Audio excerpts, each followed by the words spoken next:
The handcuffs bit into her wrist with a metallic snap that seemed to hang in the humid air longer than it should have. Constable Grant Loomis believed, in that moment, that he had just taken down a fraud, some overconfident woman playing dress-up in a stolen uniform, driving a car she had no business owning. He was wrong. In less than an hour, a single phone call would reach all the way to National Defense Headquarters in Ottawa and end his career before the sun went down over the Miramichi River. This is what happened on that stretch of Highway 8, and why it still gets talked about in New Brunswick. The afternoon had that particular late August stillness that settles over the Maritimes before the leaves start to turn. Warm, but with an edge of coolness underneath, like the province already knew autumn was coming and wanted to enjoy the last of the light. Brigadier General Odalis Amoako had the windows cracked on her 1969 Chevrolet Camaro SS, a deep forest, green, with a white racing stripe, letting the wind carry the smell of spruce and the distant salt tang of the Bay of Fundy into the cabin. She wasn't in uniform.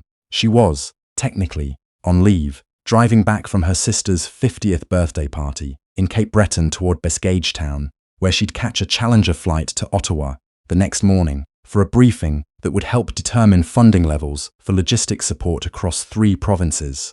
She wore a plain grey blazer over a white blouse, dark trousers and sunglasses that had, on more than one occasion, made colonels twice her age lose their composure.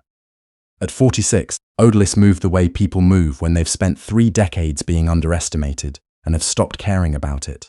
She had come up through the ranks in an era when the ladder wasn't built for women who looked like her, and she had climbed it anyway, one deliberately placed foot at a time. She checked her speedometer out of habit. 98 kilometers an hour in a 100 zone. Precision wasn't a virtue to her, it was armor. The stretch of Highway 8 outside the town of Alder Hollow had a reputation.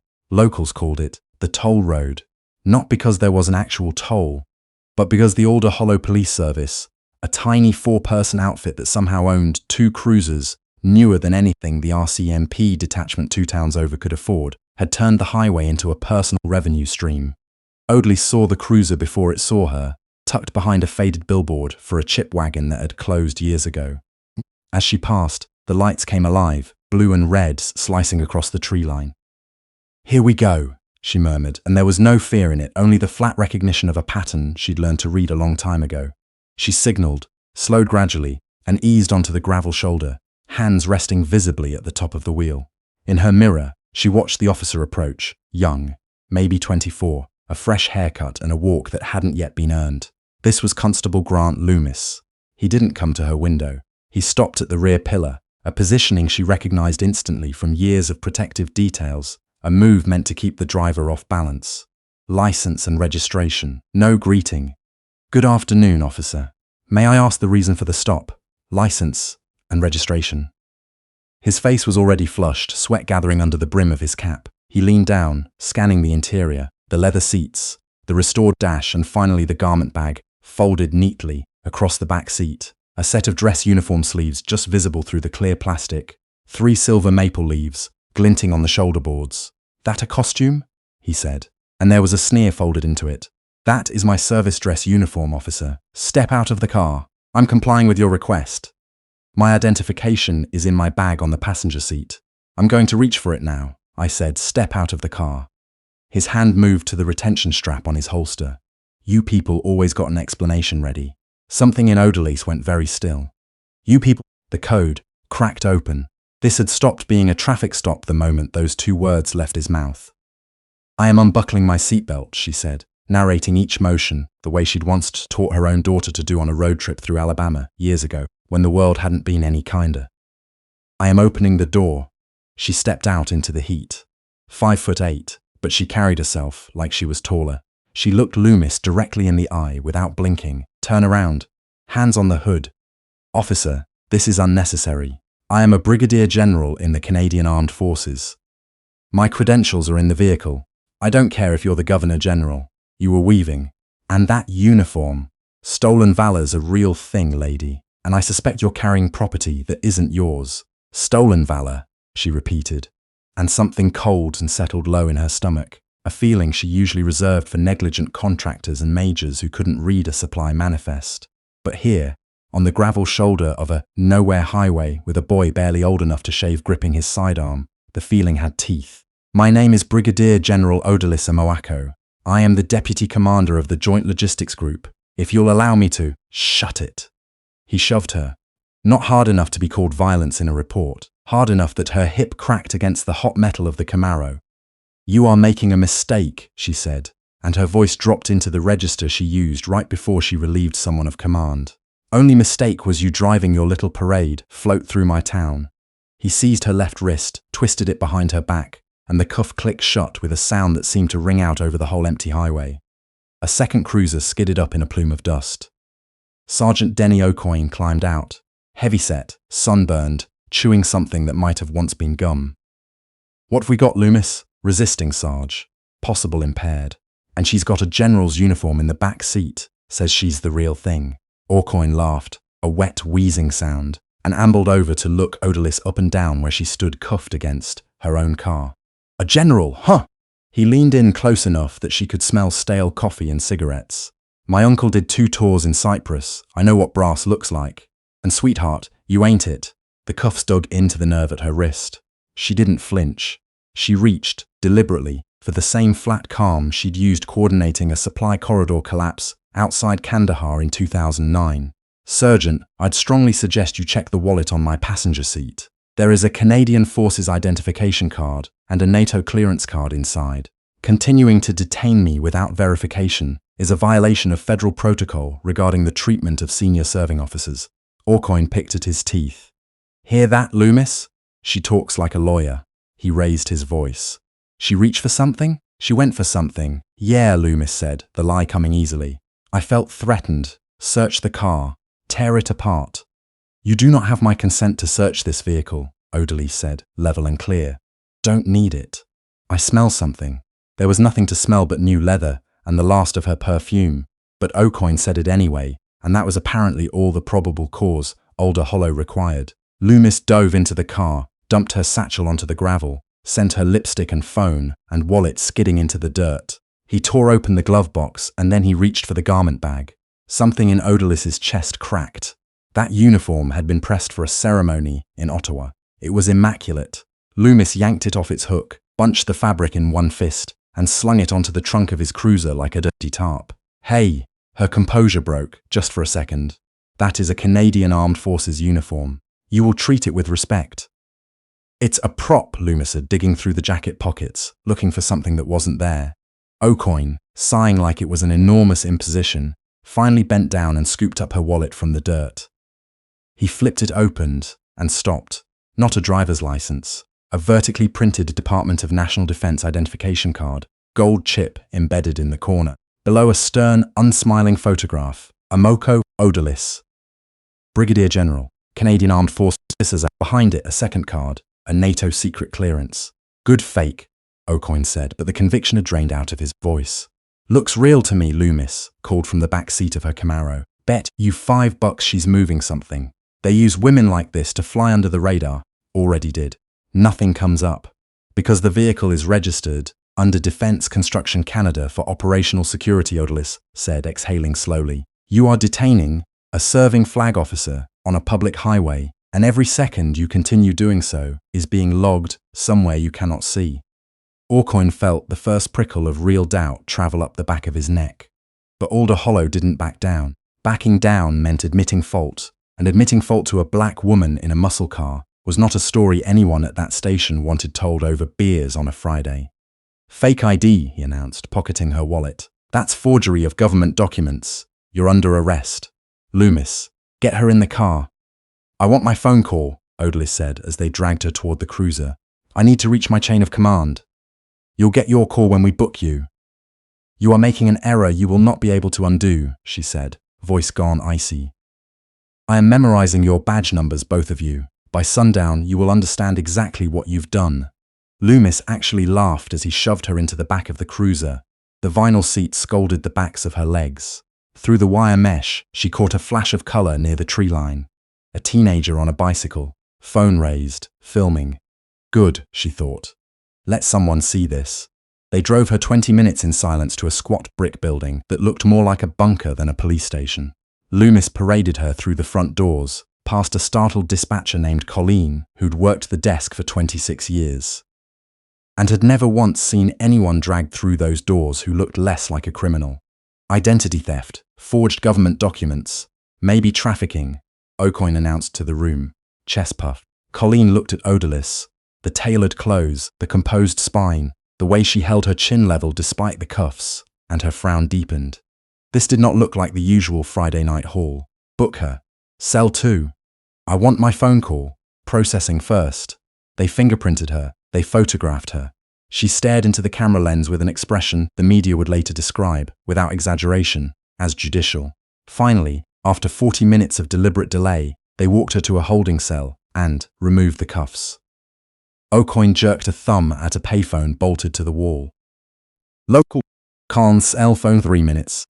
I require my cell phone. It contains a secure directory. No phones in holding. Then dial the number I give you. It's an Ottawa area code. Tin, O'Coin repeated, temper fraying.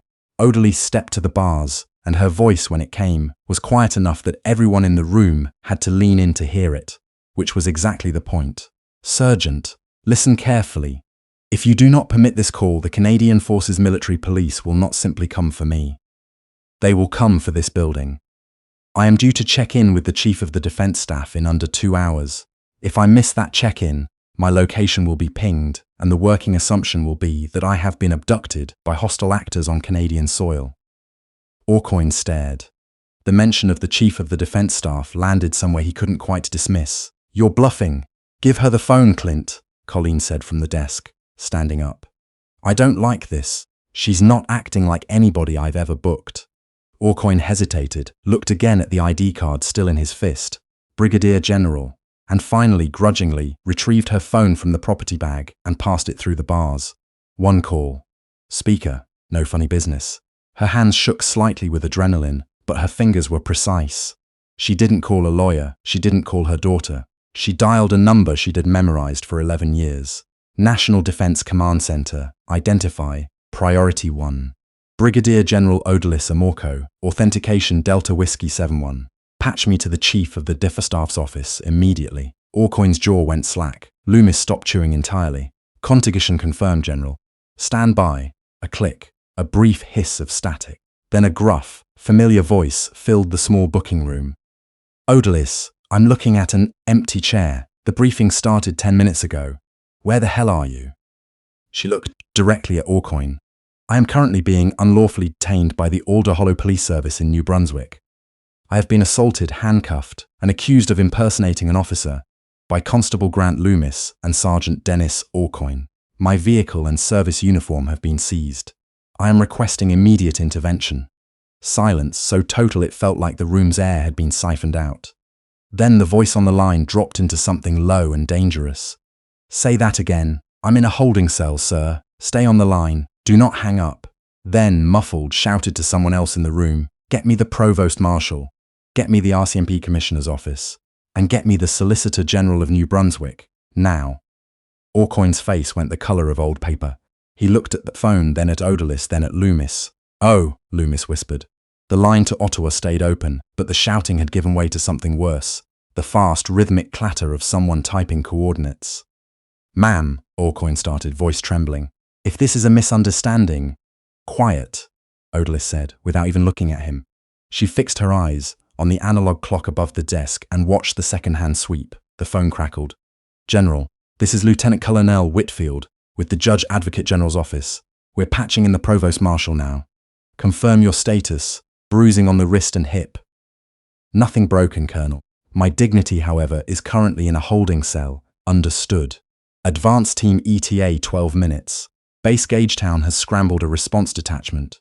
RCMP Major Crimes is inbound from Fredericton. The Chief has ordered a full lockdown of that building. Do not let them touch you again. 10 minutes crawled by like a decade. Then the coffee in Colleen's mug began to tremble, faint concentric ripples spreading across the surface. A low thrum built beneath the floor, rising into a deep, chest-pounding whup-whup that rattled the acoustic tiles. What is that? Loomis backed toward the wall, hand hovering uselessly over his holster. Odalis allowed herself a thin, cold smile. That, Constable, is the sound of a very bad decision catching up to you. Two CH-146 Griffon helicopters, painted matte black, screamed low over Main Street, close enough to rattle the shingles on the hardware store roof. They hovered over the station parking lot, kicking up a blinding storm of grit. Simultaneously, a convoy of unmarked RCMP AUVs screeched around the corner and boxed the entrance. The front doors burst open. Not the town's police chief, a team of 6 in tactical gear, vests marked RCMP and CFMP, moving with a controlled violence that made Loomis's earlier swagger look like a child playing dress-up. Federal officers, hands where we can see them. Loomis's hands shot up so fast he nearly dislocated his own shoulder. O'Coin screamed that they were police, that they were the good guys, his voice cracking on the second word. Behind the tactical team walked a man in immaculate service dress, the crossed sabers of a chief warrant officer on his sleeve, and behind him, a woman in a charcoal suit carrying a briefcase.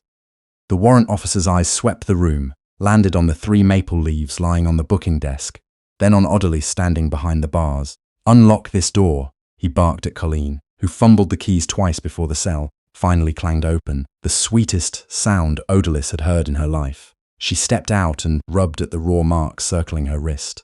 The warrant officer snapped to attention and delivered a salute so crisp it seemed to cut the stale station air. "General Amako, Chief Warrant Officer Devraj. On behalf of the Canadian Armed Forces, ma'am, I apologize. Chief, good to see you." She glanced to Loomis and O'Coin, now kneeling on the linoleum with zip ties, cinching their wrists. "Are these the men?" "Confirmed," she said. "Constable Loomis assaulted me. Sergeant O'Coin authorized an unlawful search and obstructed federal notification protocols." The woman in grey stepped forward. "General, Corporal Investigator Priya Iyer, RCMP Sensitive and International Investigations. We have federal authorization to take jurisdiction over this scene. We're seizing Speedycam data, dispatch logs, and evidence lockers." The back door slammed open, and a red-faced man in a wrinkled uniform shirt burst in. Chief Marlon Gans, the entire 4-person police services commanding officer. "What in God's name is going on? You can't just storm my station. I want a warrant." Iyer held up a stamped document, signed 6 minutes ago by a justice of the federal court in Fredericton. "Chief, we're investigating a conspiracy to deprive a federal officer of her rights, unlawful imprisonment, and possible extortion under color of authority. Given what we already know about this highway's ticketing revenue, I'd suggest you find somewhere quiet to stand." Gans froze. He looked at Odalis. He looked at the stars on her collar tabs, retrieved now from the evidence bag. He looked out the window at the helicopters still hovering, blades chopping the afternoon into strobes of light. "You arrested a general," he whispered to O'Coin. "You absolute fools, arrested a general." She looked like. Loomis started. Odalis walked over and stood above him, looking down with the flat, unblinking calm of someone who had once negotiated a hostage exchange in Mali. "Constable Loomis, you said my uniform was a costume. You said I couldn't possibly own this car legitimately." She let the silence stretch. "This car belonged to my husband. He was a colonel with the Royal 22E Regiment. He was killed by an IED outside Gao 3 years ago. I drove it to his funeral in Halifax. You didn't just disrespect me today.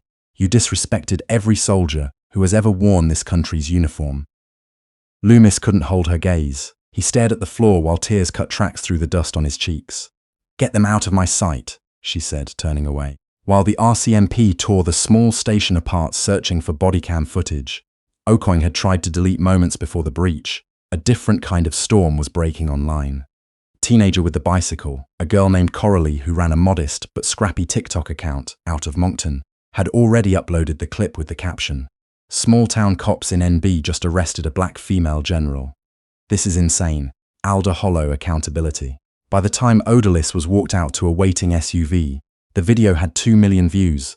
It had reached the CBC. It had reached a member of Parliament's press office. The footage showed her complying at every step. It showed Loomis shoving her into the hood. It showed the uniform thrown onto a trunk like garbage. In the back seat, a medic checking her pulse, her phone buzzed. Her daughter, Marielle, a family law associate in Toronto. Mom, are you okay? I'm watching the video right now. I swear I am going to fly out there and sue this entire town into the ground." "I'm fine, Marielle. It's being handled." "It's not just being handled, Mom. It's trending across the country. Someone's already dug up that Loomis kid's old employment record. He got fired from a mall security job for excessive force. And O'Coin, his Facebook is a disaster. There's posts bragging about writing tickets to out-of-province plates. Odalis closed her eyes and rubbed her temple. I still need to get to Ottawa. You're not going anywhere yet. The chief wants a press conference. He wants to make an example of this. Outside, a crowd had begun gathering along the police tape, not to defend the department, but to watch it fall. For years, Alder Hollow's residents had quietly paid inflated fines, endured intimidation, said nothing because saying something never seemed to change anything. Now, watching federal agents carry evidence boxes out the front doors, they understood something was finally shifting. Corporal Aya opened the SUV door. General, there's something in Loomis's locker you need to see. She stepped out. Aya held up an evidence bag, jewelry, cash, a watch with an inscription that clearly wasn't for either officer. Souvenirs, Aya said grimly, from other stops. Looks like they've been skimming seized property for years, planting evidence when travelers complained. You weren't random, General. You were just the first one with the reach to fight back. A wave of nausea moved through her. How many others? We don't know yet, but the chief's safe has a ledger. A black government sedan pulled up, and a man in a sharp suit climbed out, visibly rattled, the province's Solicitor General. He bypassed Gans entirely and beelined for Odalis. General Amwako, I am mortified. This is not who we are as a province. I've already suspended the chief and ordered an independent inquiry. Odalis looked at him, then passed him at the news cameras, assembling behind the tape. You allowed this, she said, loud enough to carry. These men didn't operate alone. They carried badges you're responsible for issuing. Don't apologize to me. Apologize to the citizens of this town who've been living under a toll booth with a gun. She turned to Aya. I want my vehicle returned, and I want my uniform cleaned. And Corporal, whatever else is in that ledger, whoever else was hurt on this highway, I want them found. Already on it, General. She walked toward the cluster of microphones, and the crowd went quiet. My name is Brigadier General Odalis Amalko, she began, looking into the CBC lens. Today I was reminded that for some people, a badge is license to hate. I'm here to remind them of something else. She let the silence hold. The oath I swore includes the phrase, against all enemies. Today, I met the domestic kind. The interrogation room at RCMP headquarters in Fredericton was nothing like the one in Alder Hollow.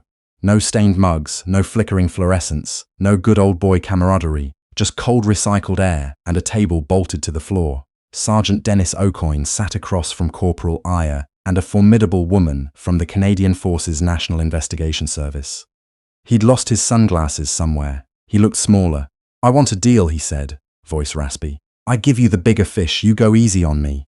Aya slid a photograph of the recovered ledger across the table. We don't need you to give us anything, Dennis. We have the dates, the amounts, the initials of every officer who took a cut. We have the pattern going back to 2018. His face drained. Then what do you want? We want to understand why you thought targeting a flag officer was worth the risk. We didn't know who she was. His voice cracked. Loomis is an idiot. He saw the car. We had a profile. Expensive vehicles, out-of-province plates. Solo drivers usually just pay and go. And the uniform. I thought it was fake. You saw the ID card. You saw the stars. You don't understand how it worked in Alder Hollow. Nobody ever fought back that arrogance, the investigator said quietly. Is what ended your career. General Amoako was carrying data relevant to national logistics planning. By seizing her vehicle, you technically compromised a matter of national security. I'm a cop, not a terrorist. You were part of an extortion ring with a badge, Aya corrected. You're looking at 20 years, plus racketeering charges against the department, unless you testify against Chief Gans, and unless you go on record that Loomis falsified his incident report. I'll do it, Aucoin said immediately. He's a loose cannon. I told him to slow down. I'll give you everything. In the next room, Constable Grant Loomis wasn't negotiating. He was falling apart. I just wanted to be a good cop, he sobbed. The chief said, if my seizure numbers didn't go up, I'd be back doing rent-a-cop work at the mall. That Camaro looked like a jackpot. Behind the one-way glass, Odalis watched, arms crossed, expression unreadable. Beside her stood her son-in-law, Desmond, who'd driven up from Moncton the moment he heard. They're just bullies, he said. Take the badge away, and there's nothing underneath. There's something underneath, Odalis said, turning to leave. The damage. We have to make sure it can't happen again. Not to a general, and not to a kid on a bicycle with no one watching. The investigation didn't stop at the station. Federal agents raided the home of the provincial court judge who had rubber-stamped every dubious warrant Alder Hollow requested, and found a safety deposit box key hidden inside a hollowed-out hymnal. The corruption reached the courthouse. For 3 weeks, auditors, not soldiers, occupied the town, reviewing every ticket issued in 5 years, every asset seized. The ledger revealed that the department had extracted more than $3 million from motorists over a decade, ruined credit histories, seized vehicles that were never returned, taken savings meant for tuition. And it had all started because they picked the wrong black woman on a Tuesday afternoon. The King v. Gans, Aucoin and Loomis was moved to federal court in Fredericton to avoid local jury bias. Courtroom sketches captured Odalis's sharp profile, her back straight through every session. She wore her service dress for testimony, ribbons from 3 decades of postings arranged in neat, quiet rows, campaign medals, a meritorious service cross, decorations that told a story the defense table couldn't touch. Defense counsel, a smooth lawyer named Mr. Pratt, tried the only card he had. General Amoako, isn't it true you were speeding? I was traveling 98 kilometers per hour in a 100 zone, counsel. My vehicle's data logger has already been entered into evidence. I was not speeding. He pivoted. Isn't it possible your rank intimidated these officers into escalating? Odalis turned her head slowly toward the jury, then back to him. I have negotiated ceasefire logistics with warlords in Mali. I have briefed cabinet ministers. I do not require a rural constable's fear to feel powerful, counsel. I offered identification. I narrated every movement I made. I followed every protocol meant to keep a black woman alive during a traffic stop in this country. The escalation came entirely from the men at that table. She paused, and let me be precise about something else.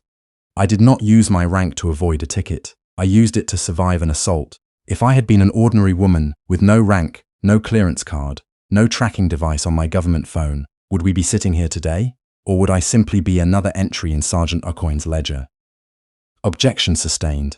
It didn't matter. The jury had already heard it. The most damning evidence wasn't testimony at all. It was recovered body cam audio Aucoin thought he'd deleted, saved instead in a backup buffer none of them knew existed. The Crown played it for the courtroom. That a costume? You people always got an excuse. I know what brass looks like, sweetheart, and you ain't it. The sound of her body meeting the hood, the jury flinched. They looked at Odalis, composed and dignified in the gallery, then at Aucoin, staring at the table in shame. The real twist came at sentencing. Before the judge could speak, Loomis stood. Sit down, his lawyer hissed. No. His voice shook. He turned toward the gallery, toward Odalis. General, I was scared. Not of you. Of them, he pointed at Gans. They said if I didn't bring in numbers, I'd lose the job. I have a daughter. I'm sorry. It changed nothing legally, but it exposed the rot underneath everything. Justice Adele Fournier looked over her glasses. Mr. Loomis, fear of unemployment is not licensed to violate the charter. You swore an oath to the law, not to your quota. The gavel came down. Chief Marlon Gans received 22 years for racketeering and fraud. Sergeant Dennis Aucoin received 15 years for deprivation of rights and destruction of evidence. Constable Grant Loomis received 7 years, with the court noting his cooperation and confession. But the message was unmistakable. Following orders was not a defense. Outside the courthouse, reporters shouted questions. General, do you feel vindicated? She stopped. Vindication is personal. What matters is that it took the chief of the defense staff to stop a bad traffic stop. That isn't a victory. That's a warning. There is still work to do for every person who doesn't have a general's rank to fall back on.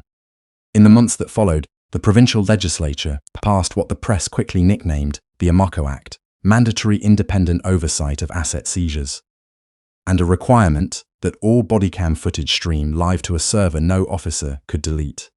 The Alder Hollow Police Service was dissolved, policing duties transferred to the RCMP, which brought in a diverse detachment and a community advisory board, and Odalis, she didn't retire. 4 months after the trial, she stood in Rideau Hall as the governor pinned a second star to her shoulder, was named Assistant Deputy Minister, overseeing a newly created Office of Institutional Integrity. She was, quite literally, now the one rewriting the rules. 6 months after the raid, Alder Hollow looked different, in ways both visible and not. The speed trap billboards along Highway 8 were gone, replaced by simple signage welcoming travelers to a town in transition. The old station had been gutted and reopened as a community legal clinic and library, funded by the recovered assets. But there was one loose end Odalis hadn't tied off, not with a warrant, but with a conversation. She drove the restored Camaro down Highway 8 again, unhurried this time, and pulled onto the same gravel shoulder. The dust had long since settled, cicadas hummed in the spruce, a battered pickup rolled up slowly, and a man in his 60s climbed out. Flannel shirt, work boots caked in red clay, a ball cap he removed the moment his feet hit the gravel. This was Ray Loomis, Grant's father. "General," he said, voice thick, "didn't think you'd actually come. You asked to see me, Mr. Loomis. I make it a point to answer. I wanted to apologize to your face. I raised that boy better than this, or I thought I did. Served 2 tours myself, out of Petawawa, years back. Taught him to respect a uniform. I don't know where it went wrong." Oddly studied his weathered face and saw a grief that rarely made it into headlines. That corruption doesn't just wreck its victims, it wrecks the families of the people who commit it too. "He got pulled into a rotten system, Ray," she said, gentler than he expected. "Bad systems corrupt people who might otherwise have been fine. Your son made choices, cowardly ones, and he's paying for. But that doesn't erase where they came from. I visit him," Ray said, a tear cutting through the dust on his cheek. "He's different now, quiet, reads a lot. Asked me to give you this." He handed over a folded, creased piece of notebook paper. She opened it, a pencil sketch of Nsintisingsis Kanamaro, and beneath it, in shaky block letters, "I'm sorry. You were right. It wasn't a costume. It wasn't forgiveness." That word was too large for what had happened on this shoulder of highway, but it was acknowledgement. Surrender, of a kind. "Tell him I received it," she said, folding it carefully into her jacket pocket. "And tell him the world will look different when he gets out. He'll have to earn his place back in it. That's not the same as impossible." Ray nodded, wiping his eyes. "Most folks would have spit on me for coming here. I'm a soldier, Mr. Loomis. We don't spit on the wounded. We treat them." She got back into the Camaro, the leather seat warm against her back, and checked her mirrors. Clear road behind her. No lights, no traps, nothing waiting to pull her over on a stretch of highway that finally belonged to everyone who drove it. She thought, before she pulled away, about the others in that ledger, the ones without a phone call to Ottawa, without a chief of the defense staff on speed dial, whose names would never trend on anyone's feed. Their cases were being reopened now, one by one, funded by what had been clawed back from the men who'd taken it. That, more than the stars on her shoulder, felt like the actual ending of the story. She pulled onto the highway and drove north, toward Base Gagetown, toward Ottawa, toward everything still waiting to be built out of what had nearly been broken. That single traffic stop on a quiet New Brunswick highway ended up dismantling an entire quiet machine of corruption, proof that real power was never about the badge or the gun, but about composure, integrity, and the refusal to fold under pressure that was never lawful to begin with. Loomis and O'Coin thought they'd stopped an easy target. What they actually did was wake something they had no idea how to handle. If this story landed with you, don't scroll past it in silence. Like it. Share it with someone who needs a reminder that justice sometimes takes the long way home. And stick around, because there are more stories like Odalis's still to tell.